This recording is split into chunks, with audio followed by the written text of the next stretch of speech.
Bonjour, bonjour à tout le monde. C'est avec beaucoup de plaisir que nous sommes ici dans cette ville et je tiens particulièrement à remercier Monsieur Alain qui s'est mobilisé pour que nous soyons là. Je tiens à remercier Madame la maire, je remercie tous les élus de la ville de Cerny qui ont bien voulu nous accorder cet espace et leur hospitalité. Je remercie la population de Cerny parce que franchement, ce sont des gens formidables. C'est avec beaucoup d'amour que nous allons chacun repartir chez nous. On a été très bien accueillis et c'était très sympa. Je remercie les professeurs et surtout les élèves qui ont été à l'écoute de mon allocution et de tout ce que nous avons fait. Je remercie l'association Migrant Bus qui a bien voulu nous mettre tous en contact. Aujourd'hui, nous allons parler de la problématique de la crise migratoire. Parce que là, nous sommes en pleine période électorale et depuis presque 30 ans, c'est un sujet qui revient régulièrement au devant de la scène. Les politiques n'ont parfois rien à proposer et tout ce qu'ils proposent, c'est le même discours, la même rengaine qui revient, on va faire partie, on va faire partie, on va faire partie. C'est bien beau de faire partie, mais avant de faire partie, il faut déjà s'attaquer aux causes. Nous subissons de plein fouet une pandémie, la Covid-19. On n'a pas immédiatement cherché à créer un vaccin. Avant de créer le vaccin, avant de trouver le vaccin, on a essayé d'identifier la source, d'identifier la cause et après on a trouvé comment on va faire le vaccin. Par contre, pour le problème migratoire, on ne cherche jamais, mais jamais à identifier les causes. Pourtant, les causes sont très bien connues. Les causes, c'est le sous-développement, c'est la corruption, c'est la dictature. Il y a deux phénomènes qui font partie des gens de chez eux. Il y a le phénomène sécuritaire, la guerre, et le deuxième phénomène, c'est la malvie, c'est les mauvaises conditions de vie, ce sont les dictatures. Moi, je vais parler un peu du Cameroun parce que c'est un pays que je maîtrise mieux. Je suis né au Cameroun, de parents franco-sénégalais et camerounaises. J'ai grandi au Cameroun et j'ai vécu au Cameroun pendant toute mon enfance jusqu'à mon âge adulte. Depuis 1982, nous ne connaissons qu'un seul président qui s'appelle Paul Biya. Paul Biya lui-même qui est né en 1933, qui a fait ses études en France et à 29 ans, il était déjà au Cameroun. En 1962, 2 ans après les indépendances, il était au Cameroun. En 1962, il était nommé à l'Éducation nationale. En 1964, il était déjà secrétaire, comment on appelle ça? Secrétaire général de la présidence. En 1975, il était Premier ministre. En 1982, il est devenu président. En 1987, après presque 5 ans, le Cameroun est tombé en faillite. La corruption a tout gangréné au Cameroun. Et de 90 à 90, il y a eu ce qu'on a appelé le sommet de la Baule, où le président Mitterrand a obligé aux dirigeants africains, d'une certaine manière, d'ouvrir le jeu démocratique. En 1994, l'Afrique et le Cameroun a connu ce qu'on a appelé la dévaluation. Aujourd'hui, le SMIC au Cameroun, il est de 36 000 francs. Et c'est un peu partout en Afrique. 36 000 francs, ça représente un peu presque 50 € pour pouvoir vivre. Et c'est impossible de vivre. Depuis 90, ce qui coûtait 1 €, du jour au lendemain, a coûté 2 €. Et en 90, les salaires des fonctionnaires et de tous les secteurs d'activité au Cameroun et en Afrique, parce que la crise, la dévaluation n'a pas que touché le Cameroun, elle a touché 14 pays qui ont en commun le CFA. Et le CFA, je vous rappelle, ça s'appelle Franc des colonies françaises d'Afrique et qui est encore en activité jusqu'aujourd'hui. 60 ans après les indépendances, on utilise toujours le franc des colonies françaises d'Afrique. Et je ne crois pas qu'en France, on aurait accepté, comme les Américains ont voulu le faire, en venant avec le plan Marshall et puis leur propre monnaie. De Gaulle n'a jamais accepté cette monnaie. Par contre, il a instauré cette monnaie en 1957, je pense, à 14 pays africains. Je vous disais tantôt que les fonctionnaires ont vu le salaire réduire de 80%. Celui qui touchait 1 million s'est retrouvé à toucher 200 000. Et après, même ça a encore été réduit. Aujourd'hui, pour vous prendre un exemple, un médecin au Cameroun touche presque 200 euros, 250 euros, pas plus. Un médecin formé. Vous voyez quelqu'un qui a fait 20 ans d'études et qui vient toucher 200 euros, il ne peut pas. Je vais vous dire quelque chose. Avant 1994, on ne parlait pas de ce phénomène migratoire. En fait, il y avait une migration, mais qui était très marginale. Mon pays, par exemple, le Cameroun, il n'y avait pas un visa en tant que tel entre le Cameroun et la France, parce que beaucoup de personnes ne partaient pas, parce qu'ils vivaient bien chez eux. Ils avaient de quoi vivre, ils avaient des commodités, que ce soit au Cameroun, que ce soit un peu partout en Afrique. L'immigration que la France a connue, c'est l'immigration des années 60, où on obligeait des gens à venir pour reconstruire la France et tout, mais il n'y avait pas cette immigration massive. L'immigration massive commence à partir de 94, des années 90, 94, et aujourd'hui c'est un phénomène incontrôlable. Pourquoi? Parce que les mêmes dirigeants sont là depuis 30 ans. En Afrique, aucun dirigeant ne respecte, et je vais parler d'Afrique francophone, 14 pays. La plus grande partie, Monsieur Alain qui connaît très bien le Mali, c'est de quoi je parle. La plus grande partie des fournisseurs de l'immigration sont les 14 pays colonisés par la France. Et la France, c'est pas un doigt accusateur, le sentiment de rejet anti-français aujourd'hui va de là. Parce que si l'Afrique ne se développe pas, pour les Africains, c'est que c'est la France qui cautionne, c'est la France qui pille l'Afrique, c'est la France qui installe les dictateurs. Et à ce titre, je vous parlerai de mon entretien avec le président Emmanuel Macron, avec qui j'ai eu presque 7 minutes. Je vous dis ainsi, au Cameroun, il est pratiquement impossible de se soigner. Les femmes n'accouchent pas par voie normale au Cameroun. L'accouchement aujourd'hui, c'est à 99% par césarienne. Parce que le service public n'existe pas. Et je pense que après notre échange, vous les élus, et ce que j'ai pu voir à Cerny, c'est que vous allez d'une certaine manière nous apporter votre soutien. On n'est pas là pour demander le monde. Nous aimerions rentrer et vivre dans nos pays. Parce que moi, je pense qu'avec l'expérience que j'ai, je serais beaucoup plus mieux dans mon pays qu'ici. Mais sauf que dans mon pays, je vais vous parler d'un monsieur, Bibonissak Olivier. C'est un jeune, il a à peine 30 ans, qui est aujourd'hui emprisonné pour 7 ans de prison, juste pour avoir eu l'intention de faire une marche. On ne l'a pas arrêté en route. Il était chez lui, dans sa maison, en train de prendre son petit déjeuner, et on est venu l'arrêter. Il est quasiment impossible de contester ou de revendiquer ses droits. Il y a un autre jeune de 25 ans, Sébastien Ebala, juste pour avoir dit que le pays est très mal gouverné, ça fait plus de 2 ans qu'il est en prison. Et il y a aujourd'hui presque 150 prisonniers politiques qu'on a attrapés en route et qu'on est incapable de libérer. Paris est au courant, Monsieur Macron est au courant et il ne fait quasiment absolument rien. La dictature en Afrique est le terreau fertile pour l'immigration. Parce qu'un jeune qui gagne 36 000 francs, qui est obligé de payer chaque jour 500 francs pour aller travailler, ça lui fait 45 000 francs de dépenses. Et le Cameroun, je dirais, c'est le seul pays où l'on dépense son argent pour aller travailler parce qu'en fait, on est déficitaire. Vous ne pouvez pas gagner 36 000 francs et rien que le transport vous coûte 500 francs par jour. Vous ne mangez pas.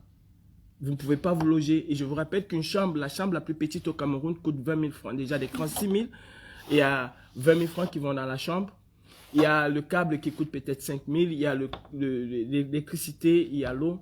Et je ne parlerai même pas de la qualité de l'eau. Il n'y a pas d'eau au Cameroun. Les gens n'ont pas d'eau, il n'y a pas d'électricité. Et pourtant, le Cameroun, le Mali, le Congo, le Sénégal sont des pays extrêmement riches. Tous ces pays africains sont des pays extrêmement riches.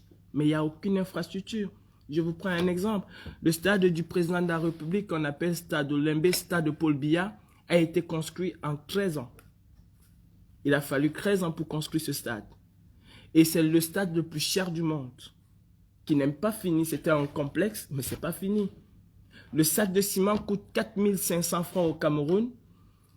En gros, en détail autant pour moi. En gros, pour des grands travaux, il revient à 3 900 francs. Et le même sac que l'entrepreneur achète à 3 900 francs, à titre d'exemple, il le facture à l'État à 16 500. Vous imaginez? Le camion de sable qui coûte 100 €, il le revend à l'État à presque 750 €. Le même camion de sable, c'est pour vous montrer l'ampleur de la corruption. Au Cameroun, on détourne et on vole en milliards. Si vous voulez être riche, il faut être fonctionnaire au Cameroun. Les commerçants n'ont pas plus d'argent que les fonctionnaires. Je vous prends encore un exemple.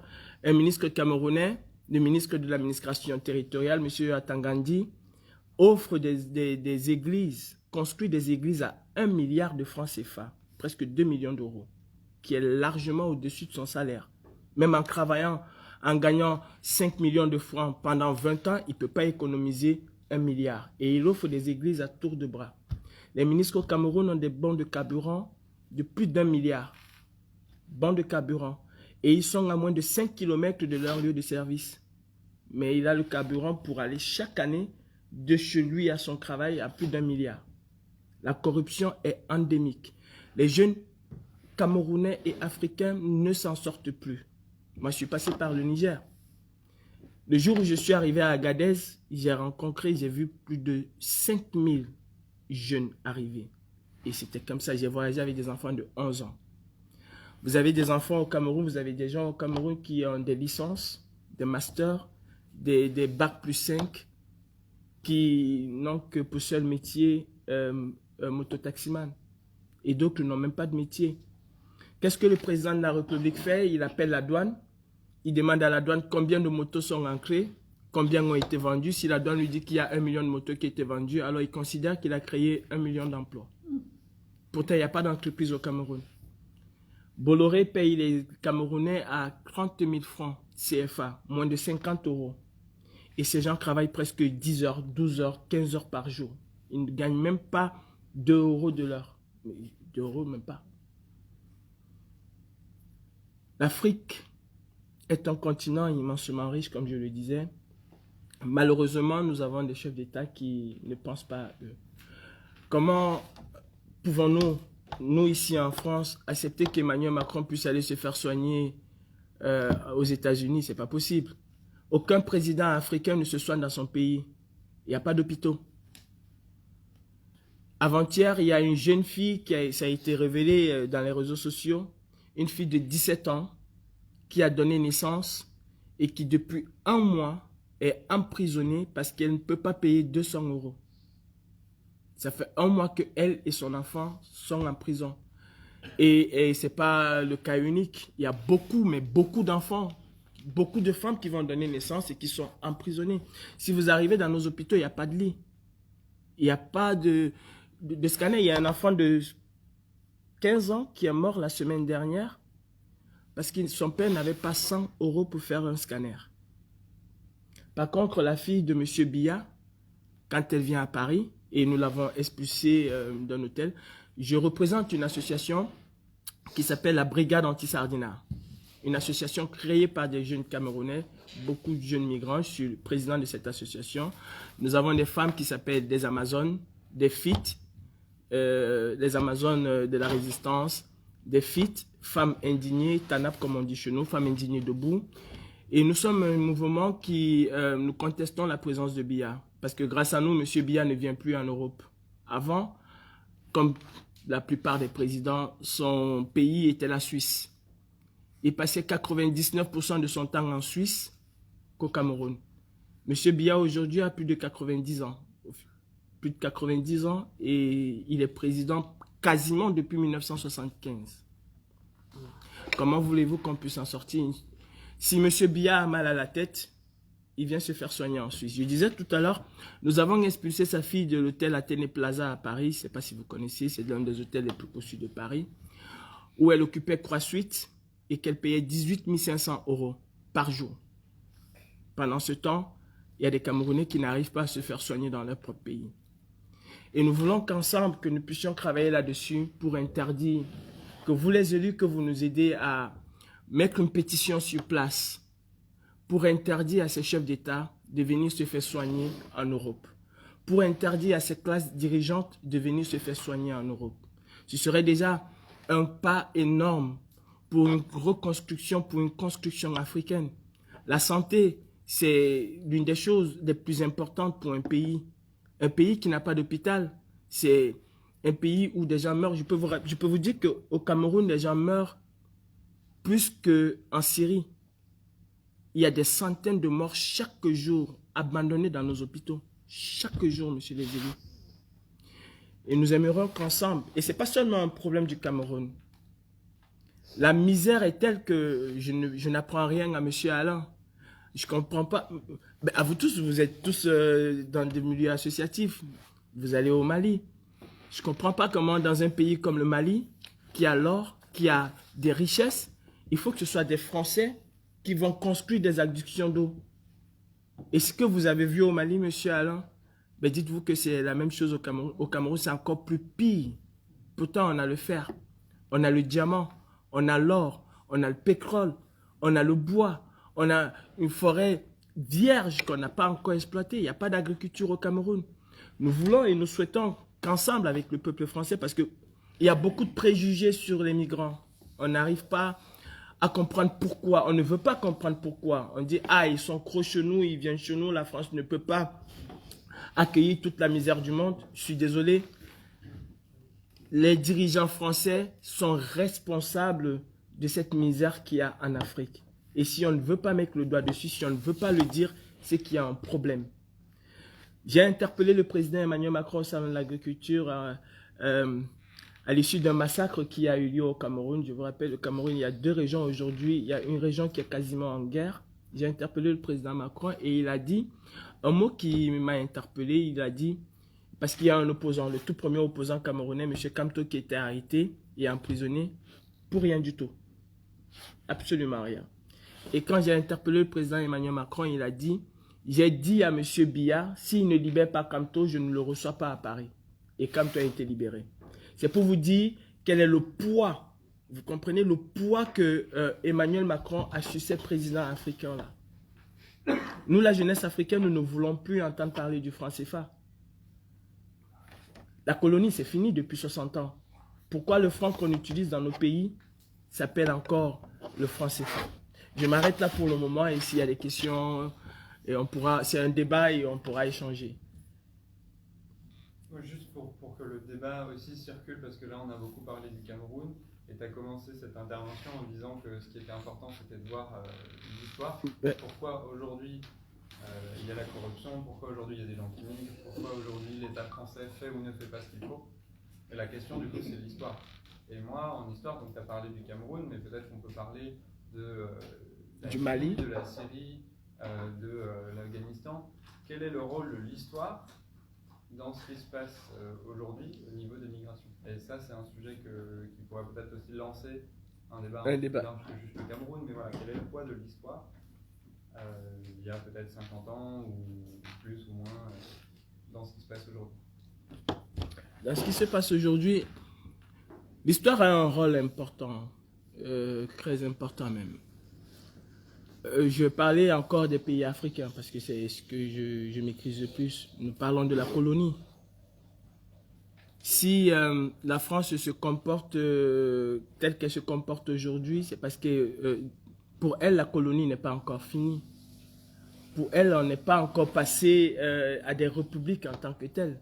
Nous sommes toujours dans l'empire. La France se considère un peu comme cet impérialiste-là qui ne comprend pas que les choses ont changé. Ce qui est vrai pour le Cameroun est vrai pour le Mali, est vrai pour le Sénégal, est vrai pour la Côte d'Ivoire, est vrai pour le Gabon, est vrai pour le Tchad. Parlant du Tchad, aujourd'hui avec la situation au Mali, comment pouvons-nous et comment les Français, je comprends que beaucoup de Français sont dérangés du fait que les Maliens ont expulsé le chef de l'État, l'ambassadeur du Mali en France. Je le comprends. Mais il faut revenir un peu aussi à l'histoire, comme vous dites. Emmanuel Macron s'en va au Tchad de légitimer un coup d'État, légitimer une junte au pouvoir au Tchad, parce que cela arrange les affaires de Paris, parce qu'au Tchad, il y a des bases militaires françaises qui contrôlent toute l'Afrique centrale. Et de l'autre côté, au Mali, parce que le Mali n'apporte plus grand-chose à Paris, il faut dire à la junte militaire qui est au pouvoir qu'elle est illégitime. Si la junte militaire au Mali est illégitime, ça veut dire que la junte militaire au Tchad est illégitime. Alors qu'au Tchad, M. Macron a dit qu'il fera tout pour protéger son allié militaire. La France n'est pas encore sortie de la décolonisation. Il y a encore un néocolonialisme qui crée énormément de conflits. Mais énormément. C'est pareil pour la Syrie. Quand les Occidentaux veulent s'accaparer un pays, ils créent tout ce qu'ils veulent. Le président Sarkozy, pour aller en Libye, qu'est-ce qu'il a dit? Qu'il allait protéger la population libyenne. Il a eu l'autorisation de l'ONU, je pense c'est 1973, je pense la résolution 1973, qui demandait juste de faire un corridor, mais ils sont allés au-delà de ce corridor. Pourquoi? Parce que Total était en difficulté en Libye. Si on ne revient pas, moi, je ne parlerai pas trop de l'Afghanistan parce que je ne connais pas l'Afghanistan. Je parlerai plus des pays africains. Si le peuple français ne veut pas d'immigration, il est très important aujourd'hui qu'on amorce une décolonisation effective.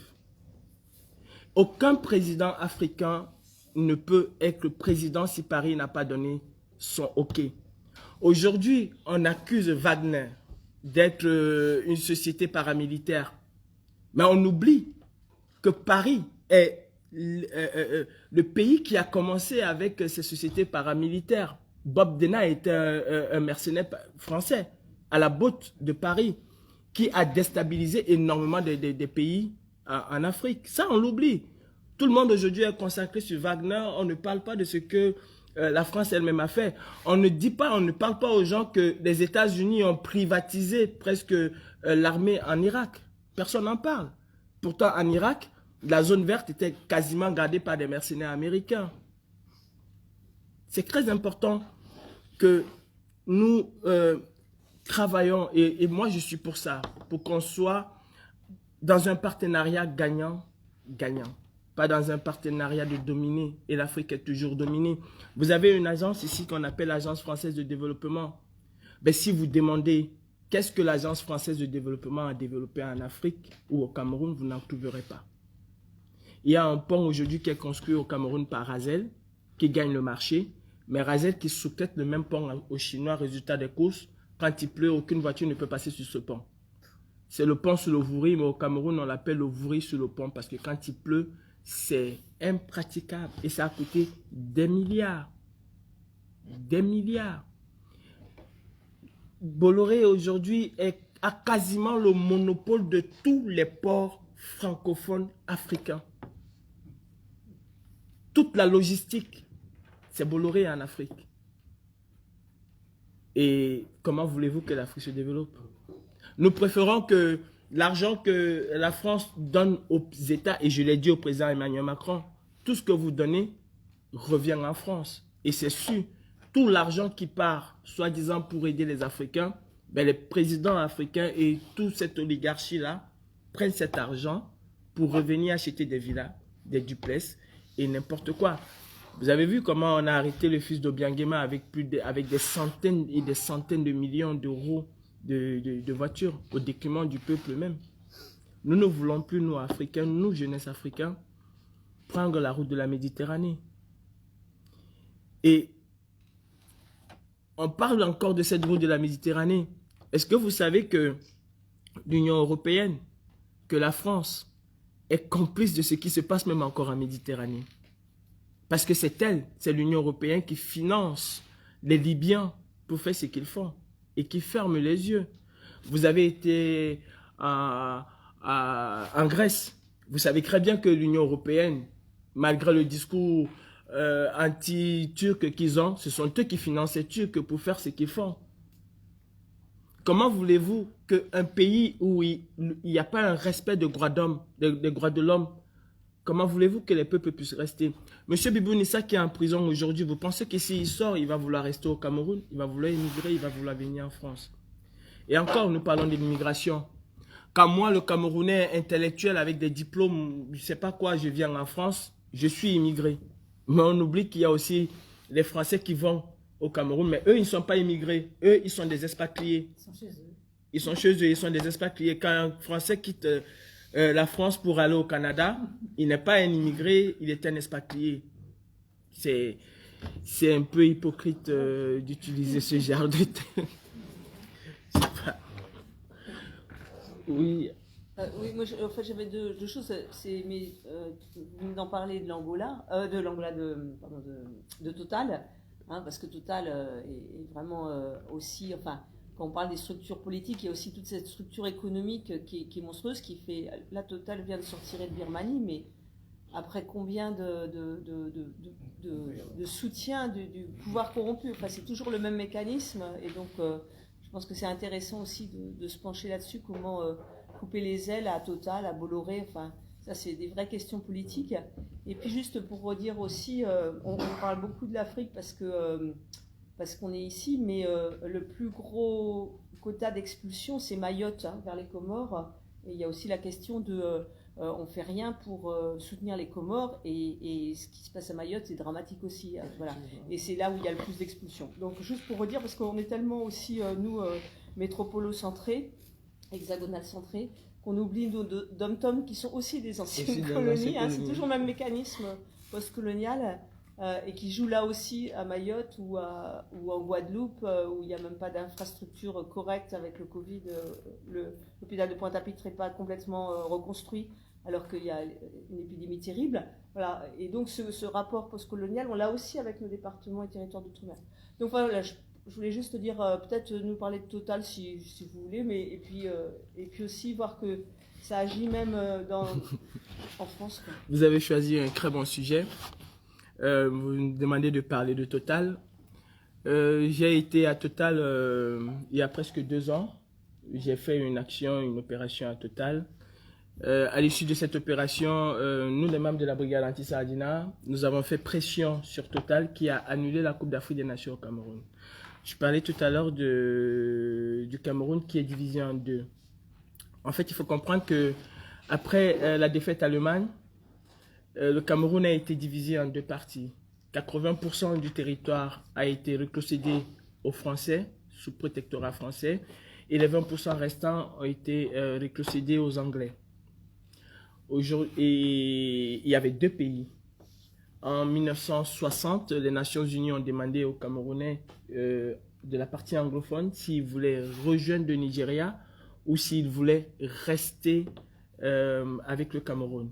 Il y a une partie qui a décidé partir au Nigeria, qui est aujourd'hui un territoire nigérien, il n'y a pas de problème là-dessus.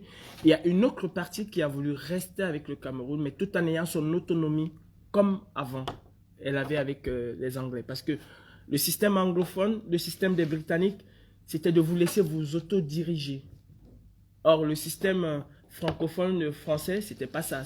Tout était centralisé sur Paris. Et les anglophones ont dit, nous sommes un pays, c'est la guerre qui nous a divisés, c'est les colons qui nous ont divisés, mais nous voulons rester ensemble et avoir notre autonomie. Cela n'a pas été respecté. En 1975, je crois, ils sont passés de République fédérale du Cameroun parce qu'il y a eu une alliance entre les 2 pays. Ils ont voté pour rester et puis après, ils ont cédé cela. Il y a eu une alliance où ils étaient un pays fédéral. En 1975, De Gaulle a tout fait, en 68 déjà, De Gaulle a tout fait pour que le Cameroun s'est réuni parce qu'on a découvert qu'il y avait un important gisement pétrolier dans cette région du sud-ouest, nord et sud-ouest. Alors De Gaulle ne voulait pas laisser partir cette manne pétrolière-là. Il a tout fait pour réunir les 2 Camerouns et de façon unilatérale, un référendum tronqué à l'avance a réuni les 2 républiques du Cameroun. Ce qui fait qu'aujourd'hui, il y a une guerre terrible qui se passe au Cameroun. Nous sommes déjà à plus de 12 000 morts.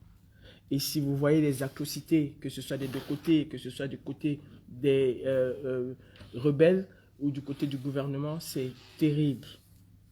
Je vous rappelle que c'était juste une contestation. Il y a des avocats qui ont dit nous, on ne peut pas être dans une zone anglophone et le juge est francophone, tout se passe en français, pourtant nous plaidons en anglais. Ceux qui viennent se plaindre parlent l'anglais, ils ne comprennent pas le français, mais tous ceux qui décident sont francophones. Nous ne voulons pas ça. Et comme nous sommes dans un régime dictatorial qui ne connaît pas écouter, qui ne sait pas écouter, qui ne connaît pas, qui ne donne pas la parole aux gens, ils ont violenté, battu les anglophones, les avocats. Et vous connaissez, les anglophones, ils appellent les avocats my lord. Mon Dieu, si on veut le prendre, c'est comme mon Dieu. Ils ont un grand respect pour les avocats. Et voir comment les nobles sont brutalisés, ça a révolté la population qui a pris des armes quelques mois après. Parce qu'il y a eu une répression terrible au Cameroun à cette issue-là. Ils ont pris les armes.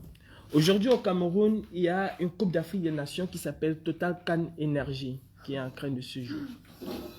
Et Total n'a pas pris le temps de dire au gouvernement, mais on ne peut pas... Le football, c'est un sport qui unit. J'ai vu, hier, on était en joie quand on jouait. C'est un sport qui unit, c'est un sport de paix, c'est un sport d'amour.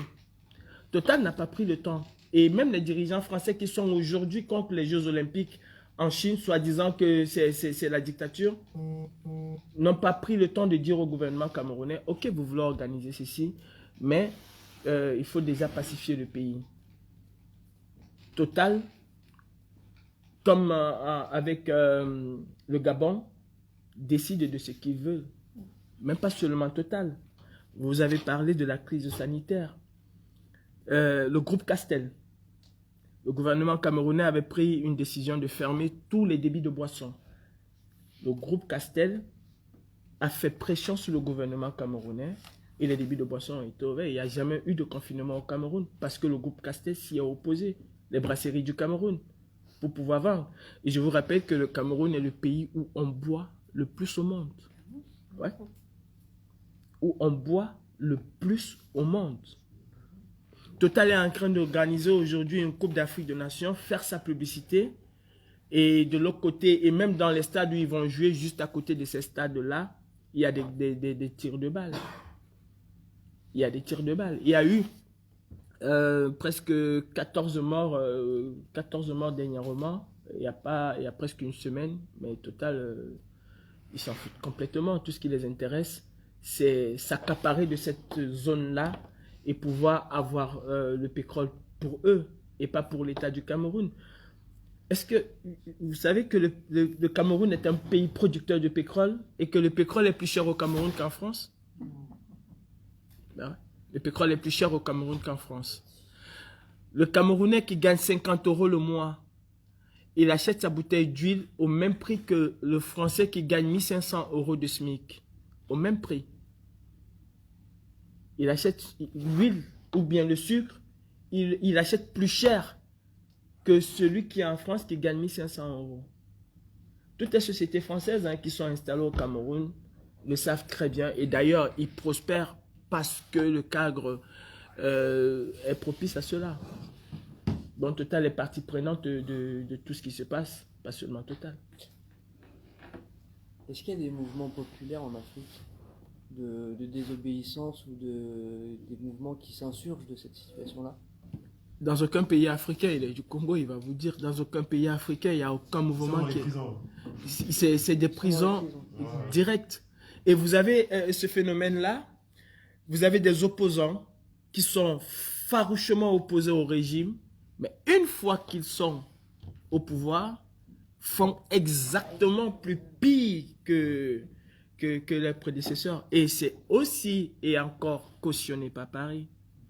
Comment pouvez-vous m'expliquer, comment pouvons-nous nous expliquer que M. Loukachenko est considéré comme dictateur, comme autocrate, et ne pas appeler M. Paul Biya qui emprisonne à tour de bras ses opposants, M. Maurice Kamto qui est le premier opposant camerounais, n'est même pas capable de faire une sortie de chez lui pour aller à un point B sans qu'il y ait une escorte, une escouade de policières qui l'accompagne.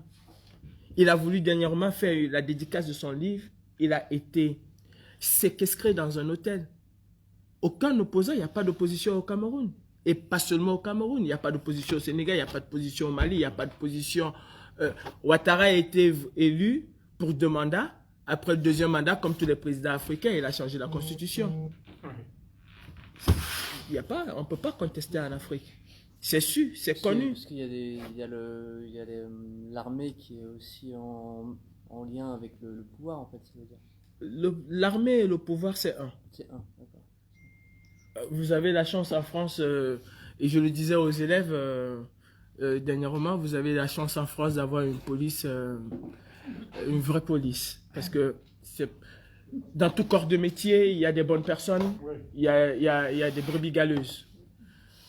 Le policier en France, il me dit vous. Il me vous voit, il me donne un respect. Le policier dans mon pays ne me donne aucun respect. D'ailleurs, dans mon pays, c'est facile d'entrer dans un commissariat avec ses 2 pieds, mais on ressort toujours avec les pieds devant. Ah oui, on ressort toujours avec les pieds devant. Vous entrez normalement en marchant et le plus souvent, quand vous ressortez, on est obligé de vous porter. Parce que la torture est systématique et les policiers sont quasiment impunis. Quasiment, il n'y a pas un policier qui est responsable de quelque chose. Chaque jour au Cameroun, il y a au moins un policier qui tue une personne et qui reprend le service le lendemain. Vous avez un tortionnaire reconnu qui s'appelle Joël Émile Bankui, qui vient en France tous les jours, qui a torturé un Français qui s'appelle Clément Atangana au CED, mais Paris lui donne des visas tous les jours. Tous les jours. Qui a tué même un de ses collègues et qui a été promu. L'armée et le pouvoir au Cameroun, c'est... Il faut savoir que chaque président qui arrive, il ethnise l'armée.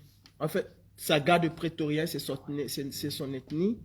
Et les hauts dirigeants de l'armée aussi, c'est plus les gens de son ethnie, de son entourage.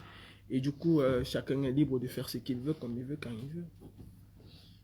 Je veux juste rebondir sur ce que tu as dit. En fait, ce qu'il faut savoir, c'est que la plupart, enfin je pense que c'est le cas pour le Cameroun, moi c'est mon pays, le cas pour moi aussi, le Congo-Brazzaville, nos présidents, enfin, ceux qui sont là depuis un petit moment, au Congo par exemple, le président il est là aussi depuis 1979. Jusqu'à nos jours, il est là. Et ouais. Notre président de la République, tenez-vous bien, à la nationalité française. Comme Paul Biya, hein? Voilà. Nationalité franco-suisse. Travaille encore pour les services secrets français. Donc, on se demande à qui il est loyal en fait. Alors comment faire du coup? Voilà, comment faire? Ben, le problème c'est qu'on se retrouve dans une situation où aujourd'hui, les Africains commencent à regarder vers la Russie. Ils se disent, ça fait 40, 50 ans, on se plaint des dictateurs, on se plaint de tous ces gens-là, mais ils sont adoubés par la France. Ils sont, apparemment, c'est la France qui soutient derrière. Mais dans les médias, j'entends sentiment anti-français. Mais c'est pas possible. Les Africains, surtout les pays francophones, on adore la France. Moi, j'ai parlé français avant de parler ma langue. Ils vont vous le dire, ceux qui viennent des pays francophones, le sentiment anti-français, c'est des politiciens, ça. Nous, on est à la France, je dirais même dans notre ADN. On est né avec la France dans notre ADN sous le soleil en Afrique. Mais, aujourd'hui, on commence à regarder vers la Russie, on se dit, est-ce qu'on peut jouer le jeu du contrepoids? Parce qu'on sait que l'ennemi de notre ennemi, c'est sûrement notre ami. Peut-être qu'avec la Russie, on va enfin avoir notre indépendance. C'est ça le problème. Et donc aujourd'hui, beaucoup de pays africains commencent à regarder vers la Russie. Et aujourd'hui, il se passe des trucs en Afrique, c'est que des coups d'État sont acclamés. C'était pas possible il y a quelques années. Mais on acclame des coups d'État aujourd'hui. On a acclamé au Mali, on a acclamé au Burkina, on a acclamé au Guinée. Et le peuple soutient. ça veut dire qu'il y a un problème dans le fond. Il y a un problème, on n'écoute pas le peuple depuis très longtemps. Et le peuple commence à se tourner vers d'autres, il regarde ailleurs, quoi. Et justement, il n'y a que l'armée qui peut faire quelque chose en Afrique. Il n'y a que l'armée qui a le pouvoir. Le peuple, il est dépouillé de tout. Dans mon pays, le Congo, il est interdit de faire une marche. Interdit de manifester. Ça, c'est comme ça. C'est même inscrit dans la Constitution. Interdiction de... Bon, le mec, il a changé la Constitution au moins 3 fois, ce qu'il faut savoir. Il a depuis 79, donc il a tripatouillé la Constitution au moins 3 fois. Et donc... Je te coupe à la parole. Tout à l'heure, elle parlait de Total. Il faut lui rappeler qu'il est revenu au pouvoir grâce à Total. Voilà. C'est Total qui a tout financé. C'est bien cette partie-là, parce qu'on a réussi à le faire partir en 93. Il y a eu une grande conférence nationale souveraine et tout. On a dit non, faut que tu partes. Et il est parti. Et après, on a eu un président de la République qui était arrivé, mais qui a donné le dos, qui s'est retourné vers les Américains et qui a mis Total un peu de côté. Les marchés de Total ont été réduits. Ça, je crois que c'est ce qui avait créé un gros problème. Total avait encore la gestion de quasiment de toute la baie du Congo, là. Et donc, les armes sont rentrées par les bateaux de Total, tout le monde le sait. Il y a eu une grande enquête là-dessus. Et c'est avec ces armes-là que Denis Sassou Nguesso a refait la guerre en 97. Et il a gagné. Dès qu'il a gagné, Chirac est venu défiler avec lui sur la grande avenue de Brazzaville. Et Total a récupéré tous ses marchés, comme avant, et même plus encore, des marchés offshore, onshore. Et donc, tout ça n'a fait que amplifier, en fait, on peut dire ce sentiment, on va dire ce sentiment anti-français. Mais se retourner vers la Russie, ça changera le problème Oui, se retourner vers la Russie, aujourd'hui en Afrique, on écoute des discours du genre « il faut se libérer de la France ». On est prêt à baptiser avec le diable. D'accord. La Chine aussi, la Chine, la Turquie et la Russie sont en train de foncer vers l'Afrique en ce moment. Sur un plan économique, la Chine. Au Cameroun, la Chine, le Cameroun est... Mais dans la tête des Africains, c'est on ne veut plus de la France. Et un autre piège, c'est le franc CFA. Quand il a parlé du franc CFA, c'est un système monétaire prévu pour garder l'Afrique dans la pauvreté. Le franc CFA fabriqué là à Chamaillard, ici, dans le sud de Paris ici. Ouais. Et c'est un système, franchement c'est un système assez compliqué, je ne suis pas économiste, mais le fait que cette monnaie soit fabriquée en France, la France tire un petit pourcentage là-dedans et revend aux Africains, mais c'est un truc bizarre. Je ne sais pas s'il y a des économistes ici, mais moi je ne comprends pas ça. Mais c'est un système compliqué. C'est un système compliqué, on doit garder nos changes, on doit garder notre franc en France qui garantit un truc bizarre, c'est vraiment un truc compliqué. Et ouais, ça c'est le gros piège de l'Afrique. Et donc, tout ça fait que ça amplifie l'immigration. C'est moi je pense les conditions de vie sur place qui, comme il a dit, font que les gens affluent ici. L'Union européenne aura beau financer la Libye et la Grèce et la Turquie pour faire leur blocage là, mais tant qu'il y aura un problème en Afrique, ça va continuer à arriver. Il n'y a que la situation en Afrique, il n'y a que l'équilibre d'une situation financière normale en Afrique qui va faire baisser l'immigration, c'est tout.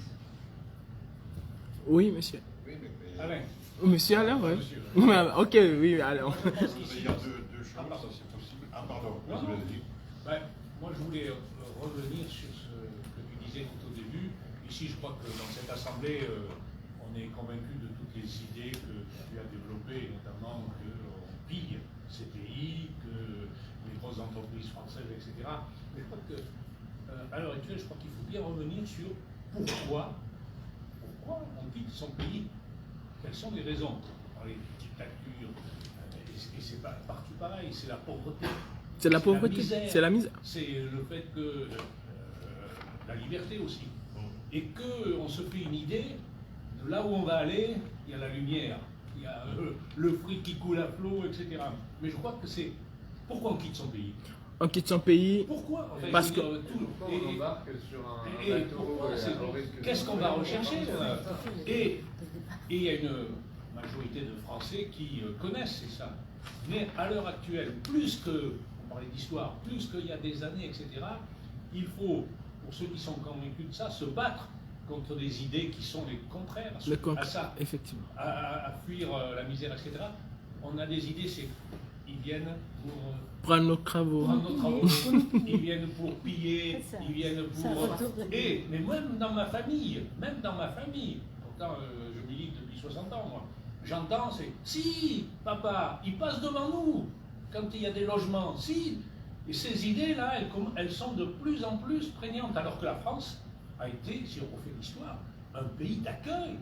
Si on remonte à 1917, si même avant, quelles sont les populations qu'on a accueillies, à peu près, bon, même si ça a été difficile, contrairement à ce qu'on dit, souvent on dit, ouais, on a accueilli les Italiens, c'était super, on leur tirait des coups de feu aux Italiens dans le sud de la France. Ouais, on a accueilli beaucoup d'immigrés au monde de la construction. Voilà. Et en ce moment, très bien non plus. en ce moment, c'est cette difficulté qu'on a, compte tenu de, mais c'est pas particulier non plus que la France, de cet accueil de ces populations qui fuient la mort et la misère. Voilà. Il y en a du mal. Jean-Pierre, Oui, moi je voulais dire deux choses. Je suis très surpris quand même du discours très formel que vous avez tous les deux. C'est de la faute à la France, c'est de la faute à Macron. D'abord Macron, il est là depuis 5 ans. Hein, alors, bon, tu vois ce que je veux dire. Moi je crois qu'il faut quand même que les peuples doivent se prendre un peu en main. Nous, on vous accueille très volontiers. Mais, vous n'en avez pas parlé. Vous n'avez pas parlé des sociétés d'accueil. On va au Mali pour vous aider. Il faut parler de ces gens-là aussi. Il n'y a pas que Macron. Il n'y a pas que Total. Total, Macron, c'est le capitalisme libéral qui a gagné partout dans le monde entier, avec les Chinois, avec les Russes. Il faut savoir le dire, ça.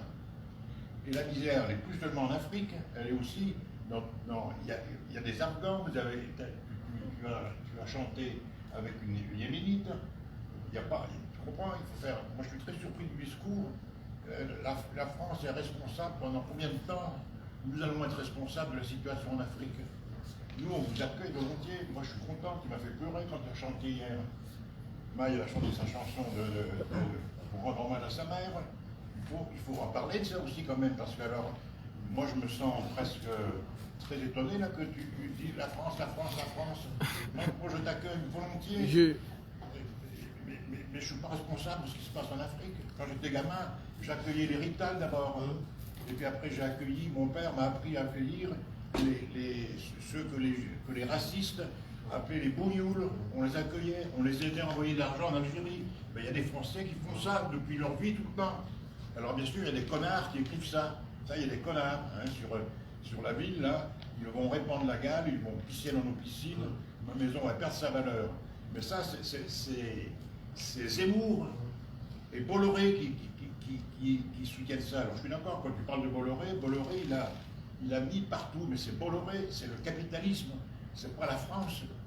La France a une constitution, même M. Macron ne peut pas modifier la constitution française. Même M. Zemmour, cette espèce de connard là, on ne laissera pas passer, il ne pourra pas modifier la constitution. On est protégé par une constitution. Il y a des gens du peuple qui réagissent. Pas tous d'ailleurs, parce qu'il y a de plus en plus de personnes qui vont voter pour ces gens-là. Et c'est ce qu'on va appeler d'ailleurs le peuple souverain. Il faut faire attention dans le raisonnement. Donc moi je t'accueille, mais ne me dis pas que la France est responsable de toute la situation. Ah non. Et puis en Afghanistan, la France n'est pas responsable du tout. Au Yémen non plus. En Birmanie non plus. Non, il y a un truc, c'est Jean-Pierre. On fait vraiment la différence entre les Français et la classe dirigeante française. Ah oui, mais ça c'est dans le monde entier. Hein. Ah ouais, moi je pense même que 90% des Français ne savent même pas ce que les dirigeants français font en leur nom. Ah non, j'ai dit tout à l'heure, les Français, moi je dis j'ai la France dans la peau de mon pays, moi. J'ai la France dans mon ADN, on adore la France, on aime la France, on aime la culture française. Mais les politiques français sont en train de peindre un tableau, enfin on a parlé de l'Afrique en France. C'est des politiques partout. Hein. Tu veux pas, en Russie, si tu ne penses pas comme Poutine, tu vas en tôle, on te torture. En Russie, en Chine, il y a combien de journalistes qui sont en tôle parce qu'ils ont osé dire le monsieur, je ne sais plus comment il s'appelle, le patron là, Xi Jinping. et c'est soi-disant le communisme là, à l'origine, c'est fait pour le commun de l'homme, c'est pour voir ce que c'est devenu. Et même en Afrique, les Chinois sont en train de s'installer, dans ce que je lis. Hein, et donc il faut bien que les peuples se révoltent contre ça. Il faut que les peuples... Après c'est difficile, moi par exemple je suis plutôt non violent, pas toujours dans mes paroles, mais je n'aime pas manifester, j'aime pas affronter un flic, ça serait trop difficile.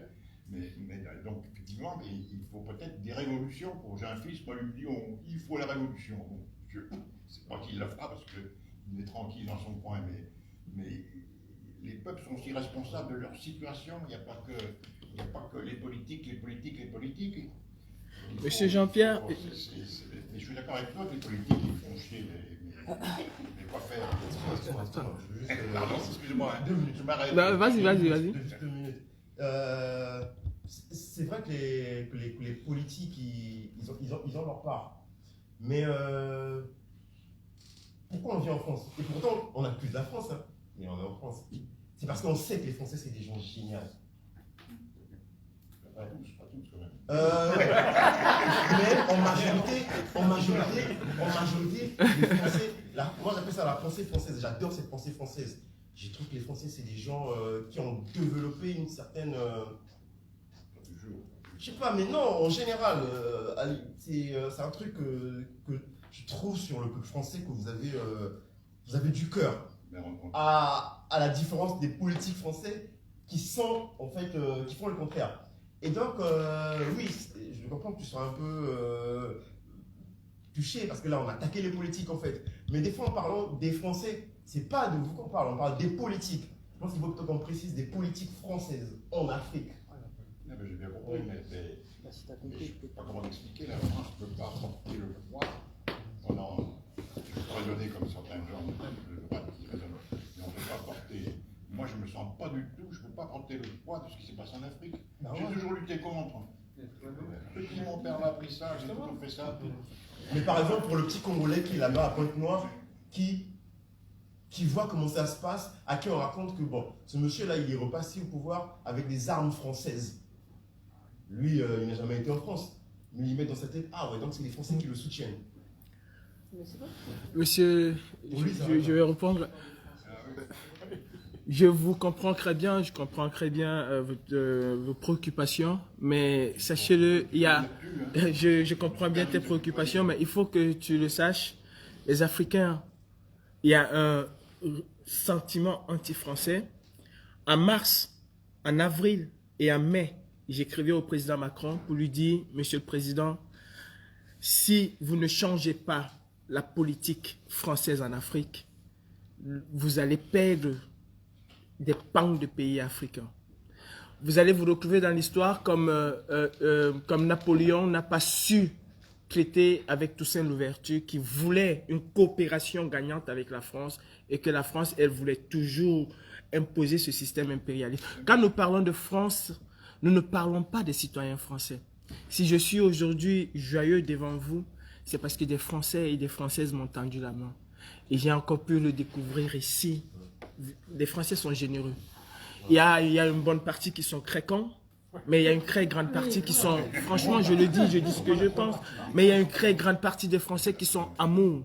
Nous faisons une distinction entre la classe dirigeante. Quand vous dites que les peuples doivent se révolter, l'histoire africaine, parce que l'Afghan est mieux placé pour parler de son histoire, je suis africain et je connais l'histoire africaine. L'histoire africaine a toujours été dirigée depuis Paris.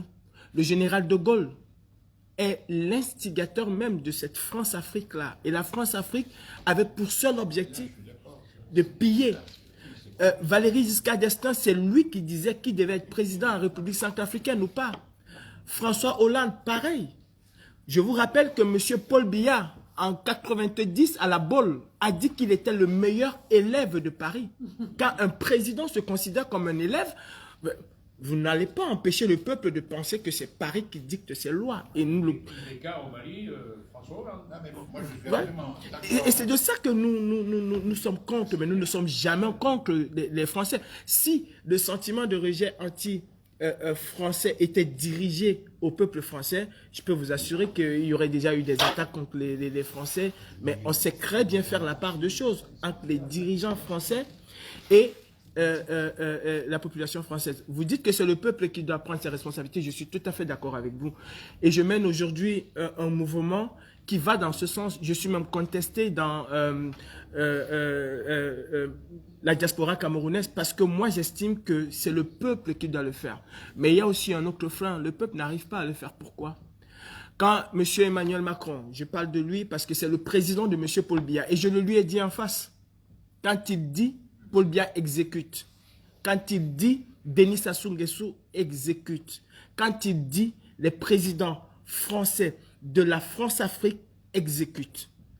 Quand M. Paul Biya laisse qu'on attrape un jeune de 27 ans, parce qu'il a eu l'intention chez lui de dire je vais aller marcher pour contester. Je vous rappelle que la canne totale que vous êtes en train de parler aujourd'hui a coûté à l'État du Cameroun plus de 4500 milliards. Le budget d'une année camerounais a été englouti par cette canne. Et il y a zéro infrastructure. Pas d'hôpital. Pas d'hôpital. Les Jeux Olympiques de Paris 2024, si vous allez à Paris, tout Paris est en chantier. Parce qu'à chaque grand événement, on profite pour redessiner la ville.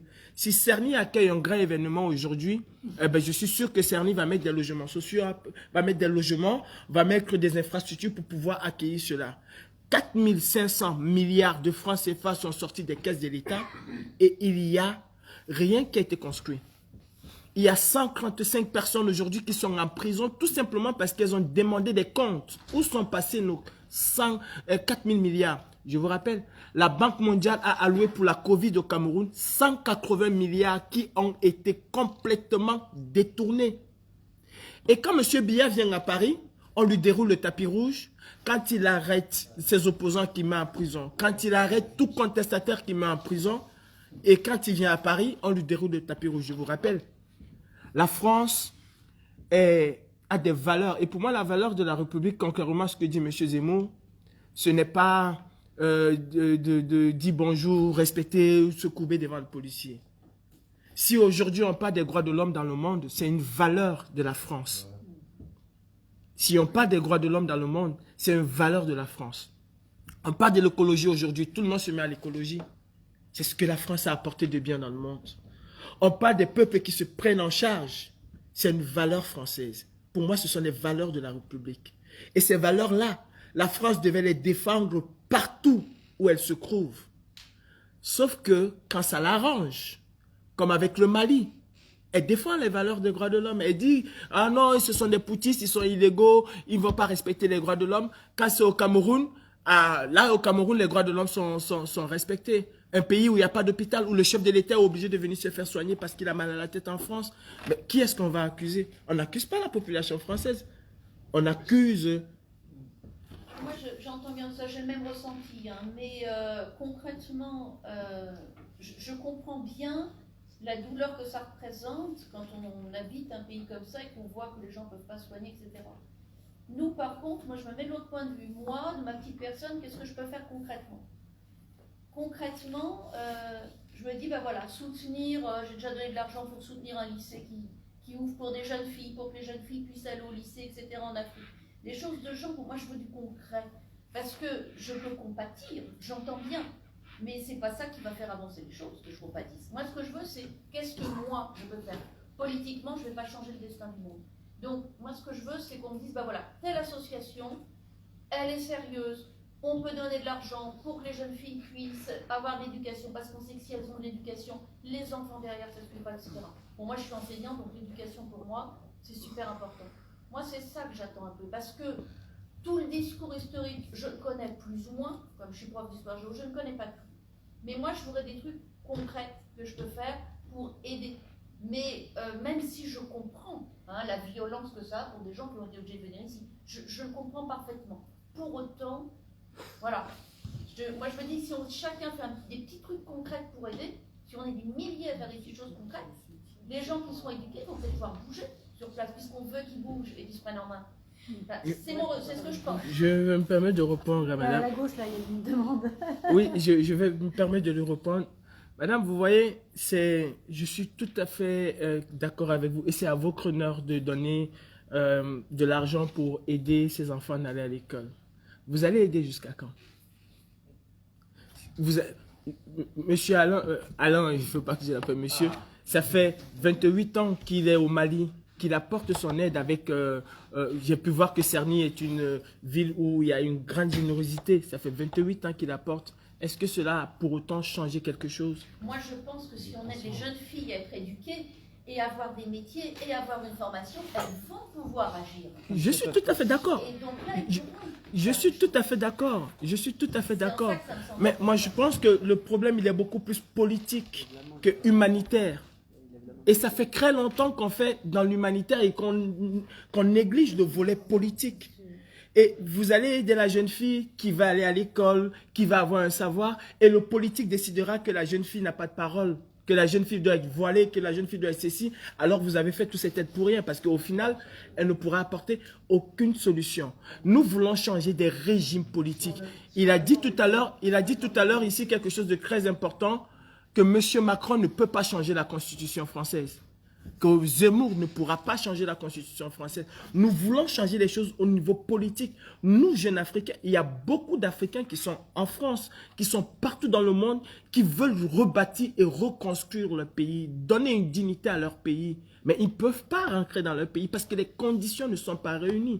Moi, je préfère que Alain puisse investir son argent en France parce que le Mali est un pays riche. En réalité, ce serait incongru de comprendre qu'un milliardaire malien viendra construire une adduction d'eau à Paris. Aucun Parisien ne va l'accepter. Aucun Parisien, il va lui dire non, c'est pas ton rôle, c'est le rôle de l'État. Nous voulons que l'État puisse prendre en charge, c'est à l'État de le faire. C'est quand même pas les Africains qui sont les fortunes du monde. Alors, je suis d'accord, c'est un pays riche, il y a des trucs, mais bon, voilà quoi, c'est pas... On ne peut pas dire en même temps que les dirigeants africains ne font pas partie des plus grosses fortunes du monde. Non, non, j'ai pas dit. J'ai dit si un milliardaire, j'ai pris l'exemple d'un milliardaire, c'est comme Jeff Bezos qui veut démonter un pont juste pour faire passer son yacht et les Néerlandais ne sont pas d'accord. Ils ne sont pas d'accord. L'aide, c'est bien. C'est bien d'aider, mais à un moment, ça a ses limites. Non, mais je suis d'accord. Ça a ses limites. Là, ça, il y a une demande de parole là-bas. Oui. Ça m'évoque plein de choses et surtout un sujet que j'évoquerai peut-être pour la deuxième partie si on continue. Mais déjà par rapport à ça, ce qu'il faut qu'on comprenne tous ici, c'est que déjà toutes les aides sont bienvenues. Tendre la main, c'est bienvenu. Donner de l'argent, c'est bienvenu. Mais aujourd'hui, il y a un problème qui est un problème de système. Donc on ne dit pas que les gens autour de cette table vont changer le système. Mais du coup, le fait que cette discussion soit là aujourd'hui, elle est là pour parler d'un système. Et donc le système, il n'est pas contre les citoyens français, et on est ravis que tous les Français autour de cette table soient des gens suffisamment intègres, bienveillants pour être présents déjà aujourd'hui. Donc la question n'est pas là. La question, elle est qu'il y a un système qui est en place, et la France a inventé, ou en tout cas, elle a créé le système d'une colonisation mondiale. Donc on a été capable d'aller imposer des choses dans le monde entier, et il ne faut pas croire que c'est fini. C'est qu'on est toujours un pays qui est colonisateur. Sauf qu'aujourd'hui, il y a des colonies qui ne nous appartiennent plus. Mais du coup, il y a des pouvoirs d'influence qui sont donnés aux politiques de la France et aux entreprises de la France. Total, je vous invite à regarder les reportages sur Arte, les reportages de Greenpeace sur Total. Chaque fois, un truc concret, chaque fois qu'on va chez Total, on donne de l'argent à ça. Donc du coup, on peut déjà essayer de limiter au maximum l'essence qu'on utilise. Ça, c'est un truc concret. À chaque fois que... et du coup, après, ça dérive sur autre chose, c'est qu'il y a un autre système sur lequel on peut tous aider. Par exemple, on peut commencer à parler d'écologie. Aujourd'hui, il y a François Gémen, qui est l'un des plus grands chercheurs sur l'immigration, qui a fait des études, qui fait partie du GIEC, et qui est en train de prouver qu'aujourd'hui, là, à l'heure actuelle, il n'y a plus une seule migration dans le monde qui ne soit pas aussi le fruit du réchauffement climatique. C'est-à-dire que le réchauffement climatique est une cause supplémentaire à l'ensemble des migrations qui se passent en Afrique, au Moyen-Orient, etc. Et du coup, ça aussi c'est un système, c'est-à-dire qu'on peut réduire un peu nos déchets, et c'est bien. on peut prendre un peu moins de plastique, et c'est bien. On peut prendre son vélo, penser à la planète, prendre ta bicyclette, c'est bien. Mais il y a un système qui est tellement puissant, le système du réchauffement climatique, et on a un système qui est tellement puissant, le système domination néolibérale de certains politiques occidentaux et de certaines multinationales occidentales, qui sont des systèmes tellement puissants qu'on peut aider autant qu'on veut. Si on ne fait pas une révolution, on ne pourra jamais remplacer, on ne pourra jamais changer ce qui est en train de se passer. Donc par rapport à ce que tu disais, je pense qu'il faut comprendre que c'est pas contre vous et c'est pas vous qui avez la solution. Et c'est pas moi, j'ai pas du tout pris comme ça, sinon je serais pas là. J'ai pas pris du tout comme ça, j'ai dit il ne parle que du système et il pourrait parler aussi. Oui, et c'est super important, mais quand on achète ça, on contribue au système. On contribue à. Effectivement. Système, il faut bien avoir conscience. Exactement. Les téléphones on les a, c'est les gamins de 6 ans, 7 ans qui vont travailler dans les mines de coltan. Le problème est très complexe. Sur du concret qu'on peut faire tout de suite, je ne sais pas dans quelle banque vous ça, avez mis votre argent. Total, c'est la Générale, par exemple. Aujourd'hui, les 6 plus grosses banques françaises, elles polluent plus que 8 fois la France. Donc les 6 plus grosses banques françaises, avec l'argent qu'on leur donne, elles polluent 8 fois la France. Et l'armement qui sert au conflit en Afghanistan, au Cameroun, au Congo, avec des armes françaises, etc., sont construits avec l'argent qu'on met dans ces banques françaises. Donc aujourd'hui, vous voulez du concret, il y a des banques qui vont vous assurer. Alors vous allez gagner peut-être un petit peu moins d'argent, peut-être 20 € de moins par an, mais vous mettez votre argent à la nef, chez Helios, chez Green Lobby, et vous allez servir des projets sociaux et environnementaux qui ne contribuent pas. C'est-à-dire qu'aujourd'hui, malgré vous, malgré nous, les Français, on a 5 000 milliards d'euros d'épargne. Donc l'épargne des Français, c'est 5 000 milliards d'euros. Ces 5 000 milliards d'euros-là, ils sont aujourd'hui utilisés pour plein de choses très très bien, voilà. Et ils sont utilisés pour des projets d'énergie fossile totale en Antarctique. Ils sont utilisés pour l'armement au Congo. Et donc aujourd'hui, un acte concret que vous pouvez faire, c'est d'enlever votre argent de ce système. Et après, écoutez, participez à des débats comme celui qui est en train d'avoir lieu, parce que ça forge notre capacité à comprendre qu'on n'aura pas la solution nous-mêmes, mais qu'il doit y avoir vraiment une révolution de la pensée pour que ce qui est en train de se passer ne puisse plus durer pendant encore 50 ans.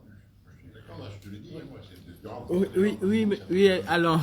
Un vieux comme moi, ça donne de l'espoir, mais c'est compliqué, c'est pas que le système, voilà, c'est très compliqué. Je suis d'accord avec tout ce que tu viens de dire, notamment sur ce système-là mondialisé, hyper puissant, etc. Et par rapport à ça, qu'est-ce qu'on peut faire nous? Boycotter les banques.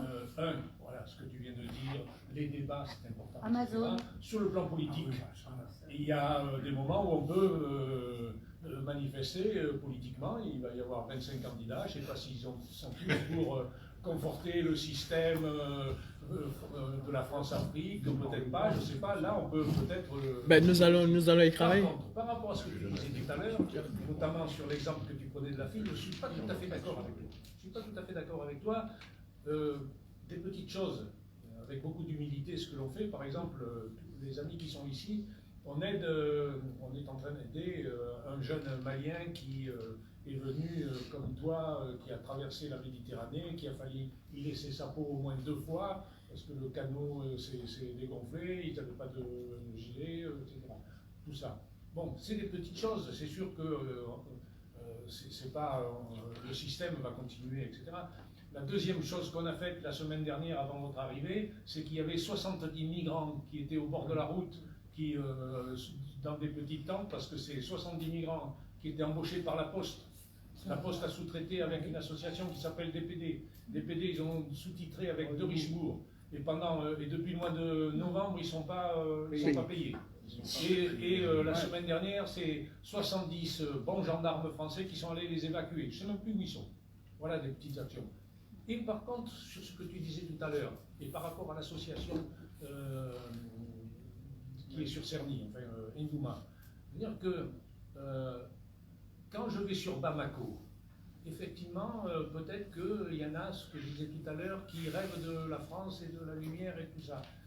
Quand je vais sur les villages où on intervient, où on amène l'eau, l'assainissement, on creuse des puits, etc., ou comme l'année dernière, on met en place une aire de maraîchage pour les femmes, autonomisation des femmes, etc. Et comme objectif, c'est l'ancrage territorial, en priorité. Ancrage territorial. Et moi, je n'entends personne dans ces villages qui disent on a envie d'aller en France. S'ils ont ce qu'il faut sur place, avec les petites aides, bien, d'humilité que l'on fait, on n'entend pas ce discours. Donc, Alain, vous faites mais énormément. Non. Les associations, en fait, les associations, vous faites énormément. Vous substituez à l'État et vous le faites très bien. Et vous le faites avec beaucoup d'amour. Et ça se fait en France aussi. Hein. Ça se fait en France aussi. Si, ça se fait en France. Par rapport aux gens, ça se fait. Mais c'est pas la même façon. C'est pas la même chose. Nous, notre problème aujourd'hui, c'est d'éviter que à l'avenir, que ça ne se passe pas comme vous. Vous le faites par nécessité. Vous le faites beaucoup plus par nécessité. On est bien d'accord, hein? Il n'y a personne qui ne veut pas des aides. Moi-même, je suis venu par la Méditerranée. Moi aussi, j'ai risqué ma vie plusieurs fois. J'ai participé à une commission d'enquête avec les parlementaires, les députés, pour le problème migratoire. Je suis impliqué dans ce problème migratoire et je me bats aujourd'hui.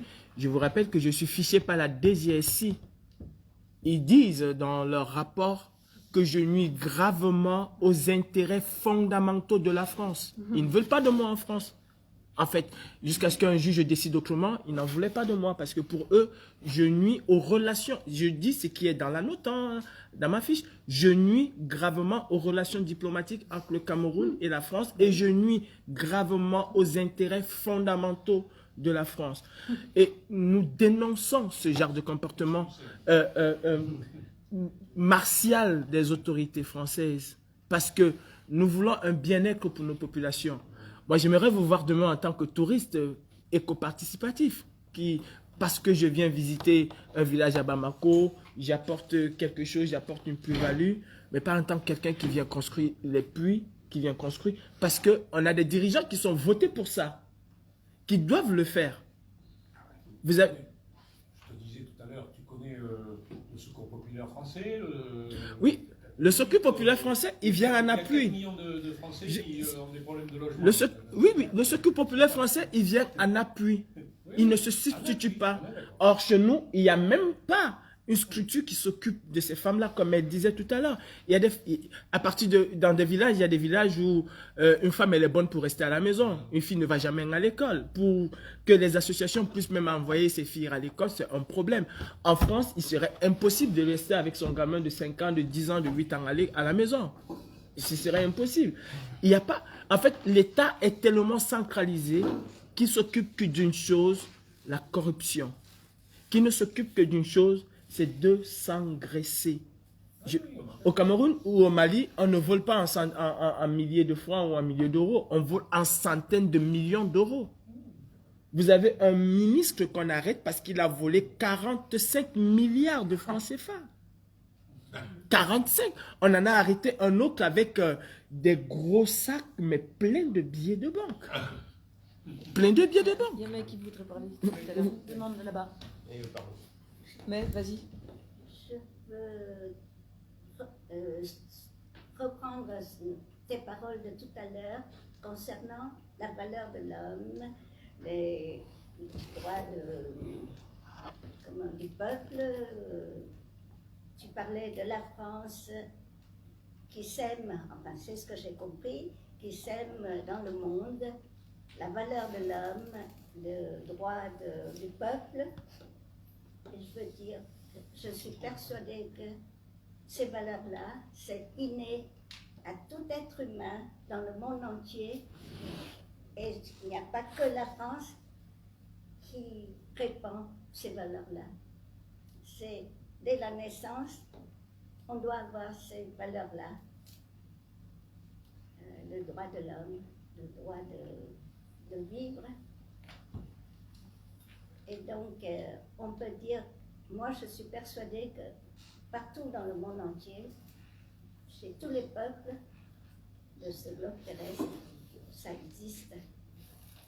Et c'est sûr que des fois, ils ne peuvent pas obtenir cela parce qu'il y a des endroits où ce n'est pas possible, peut-être à cause de la politique, à cause des problèmes, bien d'autres problèmes, d'éducation ou autres. Mais ça existe, ces sentiments, chez tout être humain. Je veux dire qu'il n'y a pas que la France qui répand. Tous les peuples, chacun de nous a ce sentiment dès la naissance. Oui, quand on rencontre. Parce que Abdoulaye, tu avais dit que la France, ses valeurs, tu as même appuyé plusieurs fois le mot, c'est la France, ces valeurs-là, c'est la France. Ces valeurs-là. Non, quand je dis que c'est la France, je dis pas que c'est des valeurs intrinsèques à la France. Je dis qu'elle les défend. Quand vous entendez les discours des politiques français, elle a l'impression de donner des leçons de démocratie, de donner des leçons de valeurs, de respect des droits de l'homme et tout. Pourtant, elle les bafoue. Ces valeurs. Peut-être en France, hein, je peux avoir ces valeurs-là, mais la France bafoue ces valeurs-là ailleurs. C'est dans ce sens-là, c'est pas que c'est la France qui les a inventées, non, c'est pas la France qui les a inventées. Demande de parole ici. Nous sommes libres. Alors moi, je voudrais dire, j'ai un certain niveau d'éducation, je suis une femme, et si j'étais dans un pays où manifester, je risquerais la torture ou la prison, je crois que je n'y arriverais pas. Je crois que j'aurais trop peur de la torture, je crois que c'est un truc où je me tairais, parce que j'aurais peur. Là, pour moi, c'est très facile d'être militante en France parce que on risque pas gros. Et donc il y a vraiment quelque chose moi là qui vient m'angoisser, de me dire effectivement on va donner à ces femmes là que je vois les quelques femmes afghanes qui continuent à manifester à Kaboul. Enfin, je me dis mais quel courage. Enfin, franchement moi je pense que j'aurais peur. Voilà. Alors du coup je me dis on a une responsabilité d'autant plus grande que je pense que effectivement structurellement, politiquement. La France a un rôle à jouer. Moi, je pense beaucoup à l'action politique. Alors, plusieurs choses. Il y a les élections qui approchent. On sait que les choix pour voter, pour déjà aller voter, aller au vote, mais aussi faire un choix de vote, ça passe beaucoup par la discussion. C'est-à-dire, plus on va parler autour de nous, à nos voisins, à l'épicerie en faisant ses courses, plus on va parler, plus on va influencer les choses. C'est le principal vecteur d'influence, même plus que les médias. Hein. C'est-à-dire, on dit souvent les médias, les réseaux sociaux. Mais la parole du voisin, etc. Donc il faut, je pense, être au courant pour avoir un discours structuré et dire quelque chose. Ensuite, l'autre chose, c'est comment on interpelle nos politiques. On sait que nos politiques, à nous, en France, ils sont sensibles à l'opinion publique. Hein. On entendait beaucoup pendant le Covid quel est le niveau d'acceptabilité de telle ou telle décision politique. Hein. Donc, si on est nombreux à dire il faut changer le rapport avec l'Afrique, il faut changer. À un moment donné, ça peut passer. Et comment on peut changer ça? Eh bien, c'est à la fois en écrivant et en interpellant les candidats, c'est en écrivant à l'Élysée, c'est gratuit, il n'y a même pas besoin de timbre. Et puis c'est en signant des pétitions. Cette semaine, j'ai visité le Conseil économique et social. Le Conseil économique et social, et environnemental, le CESE, c'est la 3e assemblée. Hein. Il y a l'Assemblée nationale, le Sénat, et puis la 3e assemblée, c'est l'Assemblée citoyenne, c'est le CESE. Et le CESE, en fait, fait des rapports pour le gouvernement, qui sont 2 fois demandés par le gouvernement, mais parfois il s'autosaisit. Aujourd'hui, il s'autosaisit quand les pétitions qui sont sur Havas, change.org et, je ne sais plus laquelle, la 3e très connue, dépassent 150 000 signatures. Enfin, il ne s'autosaisit pas tout le temps, mais il regarde et souvent il s'autosaisit. C'est-à-dire que quand on arrive à faire passer le cap à une pétition, c'est 150 000 signatures. Alors pas toujours, mais ils vont juger et parfois ils s'autosaisissent. Et s'ils s'autosaisissent, ils alertent le gouvernement en disant attention, l'opinion publique est sensible à ça. Et ensuite, ils vont faire des auditions, ils vont auditionner, ils essayent de s'auditionner large, hein, et on peut tenter d'être auditionné. Et ensuite, ils font des propositions au gouvernement. Sur les dernières années, là, ils ont 33% de leurs propositions qui sont acceptées. C'est pas beaucoup, mais c'est un peu quand même. Hein.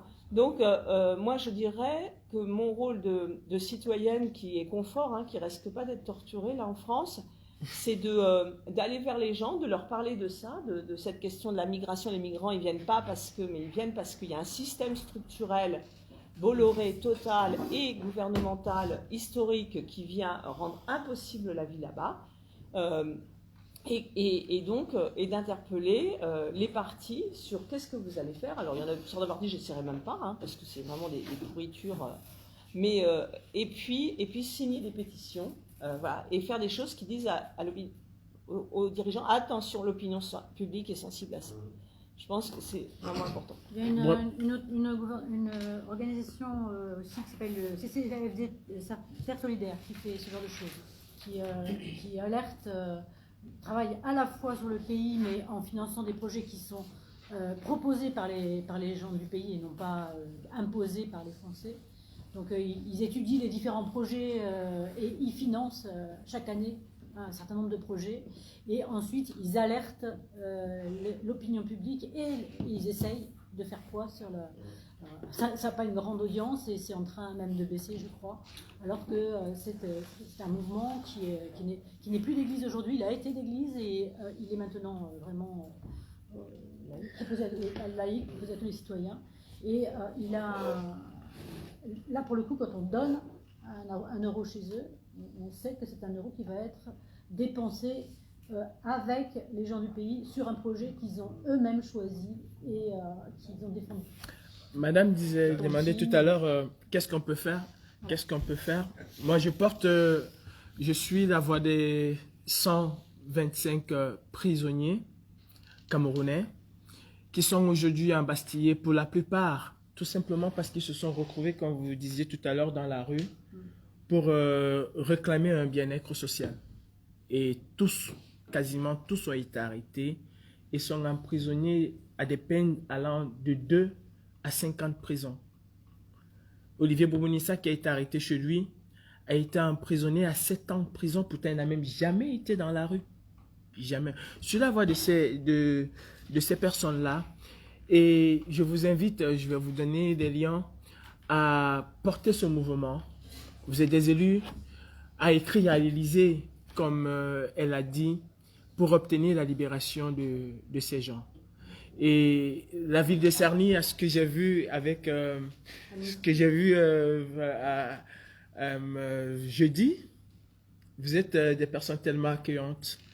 Avec les discussions que nous avons eues, même avec les élèves, j'étais surpris de voir des élèves qui venaient me voir et me demander comment est-ce que on peut vous aider, comment est-ce qu'on peut faire ci, comment est-ce qu'on peut faire ça. Ça montre le degré associatif qui est là et le degré humanitaire que vous avez implanté dans cette vie. Je vous invite à saisir le président de la République, chacun peut le faire de manière individuelle, à parler autour de vous, comme elle a dit. Et je suis sûr, parce que c'est une certitude, Emmanuel Macron, s'il se sent sous pression, il appellera Paul Biya. Olivier Boubounissa va être libéré. Et je pense que depuis qu'on essaie de faire certaines choses, il y a des pressions qui viennent de tout azimut et il y a des petites avancées. Déjà, son dossier, on n'arrivait pas à le retrouver. Comme par enchantement, on l'a retrouvé jeudi. Écrivez au président de la République en tant qu'élu.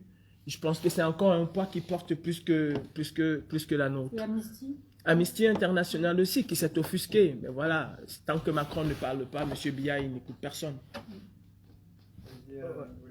Ok. Moi, je voulais bien rebondir sur ce qu'a dit Anne. Ouais. Parce que le problème de l'Afrique, c'est pas qu'on amène le peu d'éducation à la femme qui est au village, le plus d'eau. Tout ça, c'est bien. On en a besoin pour vivre. Ça dépanne. S'il y avait ça, ce serait compliqué. Mais tout ça aurait pu se faire normalement si ces États fonctionnaient normalement. Si à la tête de ces États, si à la tête de ces États, il y avait des gens normaux qui travaillaient pour leur peuple. Et j'ai aussi remarqué que les politiques français n'écoutent que le peuple français. Ils n'écoutent que les Français. Et c'est normal. Bon, Macron et les Gilets jaunes, c'est compliqué. Mais bon, en général, comme a dit Anne, l'opinion publique compte en France. Et en fait, ce que les Africains veulent, en fait, c'est demander aux Français de faire pression aux politiques françaises. Parce qu'il n'y a que les Français qui feront bouger les politiques françaises. C'est l'image que vous avez de peu la démocratie française. On n'en est pas là. Est-ce que l'État français écoute le peuple français? Bon, je pense qu'il y a du boulot à faire. Moi, je voulais, pas conclure, mais c'est la proposition que j'ai faite à Ludovic tout à l'heure. On va pas, ça fait partie aussi de tout ce que l'on vient de dire, et que moi j'ai trouvé ces échanges qu'on a eu très très riches, sympa, agréable. Et l'idée c'est de ne pas se terminer à midi ou c'est terminé. C'est de pouvoir continuer aussi. Et donc j'ai demandé à Ludovic, si vous en étiez d'accord, tous, de nous laisser vos coordonnées, pour que dans l'année, c'est fait déjà. Dans l'année, si, suivant les activités qu'on fait, suivant si on a un débat, si on a une soirée, si on a une manifestation à faire, si on a un écrit, une pétition à faire, si on a la fête de la musique où vous seriez invité pour chanter, si on a le salon des arts pour exposer, vous seriez invité. Vous en faites ce que vous voulez, mais ça serait même pour des soirées avec plaisir. Est-ce que vous pouvez revenir sur l'histoire du bus? Parce que moi, je n'étais pas là au début et je ne sais pas comment ça fonctionne. Comment vous êtes venu et quel est... Ce que je vous propose, si ça vous va, c'est comme il y a 2 ou 3 personnes, on a été plusieurs à